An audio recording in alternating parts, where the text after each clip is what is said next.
बारोटप्पा, सर्व सन्मान्य नगरसेवक, त्याप्रमाणे उपस्थित सर्व ज्येष्ठ नागरिक, सर्व सन्मान्य बंधू भगिनी, आज खरं तर की त्यांनी त्या माध्यमातून शहराचा जो काही विकास झालेला आहे त्याच्यामध्ये त्यांच्या ज्या काही अपेक्षा आहेत त्याला कुठेतरी प्रतिसाद म्हणून आम्ही काम करत असतो. सुरुवातीला प्रशासकीय काळामध्ये देखील आम्ही प्रयत्न केला की ज्या काही योजना आपल्या चालू आहेत त्याच्यातील असणाऱ्या योजना आपल्या पाचोरा शहरासाठी घेऊन आणता येतील आणि आपल्या पाचोरा शहराचा दीर्घकालीन विकासासाठी ज्या योजना कामात येतील अशा योजना मंजूर करून त्या पुढे पूर्ण करण्याचं आणि जिथे जिथं आम्हाला अडचण येते तिथं माननीय अप्पासाहेब गंभीरपणे नगरपालिकेच्या पाठीशी उभे राहतात. ज्या काही मोठ्या मोठ्या योजना आपण इतर शहरात जर किंवा इतर भागाचा जर आपण बघितलं तर आता कुठल्याही योजना कुठलीही कामं सध्या नाहीत. मागच्या वर्षभरापासून कुठेही नवीन कामांना प्रशासकीय मान्यता नाही, परंतु आपल्या शहराची जी कामं होती त्याच्यामागे खूप मोठा संघर्ष करून माननीय अप्पासाहेबांनी या योजना शहरासाठी मंजूर केल्या आणि आता देखील समाधानी आहेत की त्यांच्या समोर ही कामं होत आहेत. जरूर त्याच्यामध्ये थोड्याफार अडचणी येत राहतात आपल्याला, परंतु त्याचा सामना करत आपण पुढे जात राहतो. नगरपालिका म्हटल्यावर कुठल्याही आपल्याला दररोज वेगवेगळ्या समस्या निर्माण होत असतात, परंतु त्याच्यामध्ये कायमस्वरूपी सोल्युशन काढण्याचा आमचा प्रयत्न असतो.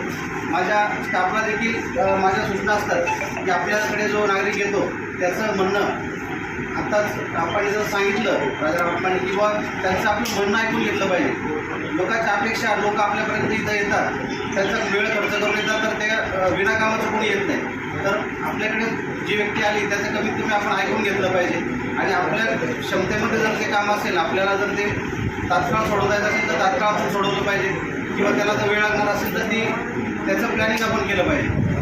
आणि खरं सांगायचं झालं तर आता ज्या निवडणुका झाल्या त्यानंतर आपले पदाधिकारी जे निवडून आले तर त्याच्यानंतर आमचं काम उलट सोपं झालं आहे असं मला वाटतं. कारण लोकांच्या ज्या अपेक्षा किंवा कामं डायरेक्ट आमच्याकडे यायची ती मान्य सर्व पदाधिकाऱ्यांमार्फत आमच्यापर्यंत येतात आणि कुठंतरी ती कामं फास्ट व्हायला लागलीत असं मला वाटतं.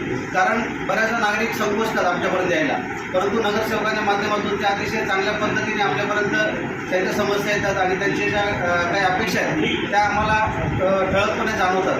त्यामुळे शहराचे ज्या काही प्रश्न आहेत त्याच्यावर नगरपालिका पदाधिकारी तसेच अधिकारी ही आपले गाडीची दोन चाकं आहेत ते जर समान वेगाने चालले तर नक्कीच आपल्या शहराचा विकास हा द्रुतीने होईल असं मला वाटतं. आणि खरंच आपल्या इथे चांगला समन्वय आहे. आपल्या अधिकाऱ्यांकडून अधिकाऱ्यांना अधिकारी कर्मचाऱ्यांना जी वागणूक आपल्या पदाधिकाऱ्यांकडून मिळते त्याच्यामुळे नक्कीच त्यांचं काम करण्याची नवीन ऊर्जा मिळते. कारण त्यामध्ये कुठेही वेगळ्या भाषेत किंवा इतर ठिकाणी जे काही प्रकार चालतात तसा प्रकार आपल्याकडे इथे होत नाही. अतिशय चांगल्या पद्धतीने इथे कर्मचाऱ्यांनाही सांगितलं जातं की नक्की काय. आत्ताच केरळ दौऱ्यामध्ये देखील एक चांगलं प्रशिक्षण त्या ठिकाणी घेऊन आपले सर्व पदाधिकारी आलेले आहेत आणि नक्कीच प्रशासन आणि माझ्या माध्यमातून नक्कीच आपल्याला यापुढे देखील एक आमच्याकडून प्रतिसाद चांगला मिळेल आणि माननीय अप्पासाहेबांच्या तसेच माननीय नगराध्यक्ष महोदयांच्या ज्या काही शहराच्या बाबतीत विकासाच्या अपेक्षा आहेत त्या नक्कीच आपण येत्या काळात लवकरच पूर्ण करू. आणि पाचोरा शहर हे अप्पासाहेबांचं जे स्वप्न आहे की उत्तर महाराष्ट्रामध्ये पाचोरा शहर हे विकासाच्या बाबतीत एक वेगळं शहर म्हणून पुढे आलं पाहिजे, ती अपेक्षा नक्कीच आम्ही पूर्ण करायचा प्रयत्न करू. आज माझ्या वाढदिवसानिमित्त आपण सर्व जमलात आणि शुभेच्छा दिल्या यांनी नक्कीच माझं मनोबल वाढणार आणि येत्या काळात अधिक चांगलं काम करण्याची मला प्रेरणा यातून मिळाली आहे. त्यामुळे सर्वांचं मी पुन्हा एकदा धन्यवाद व्यक्त करतो आणि थांबतो.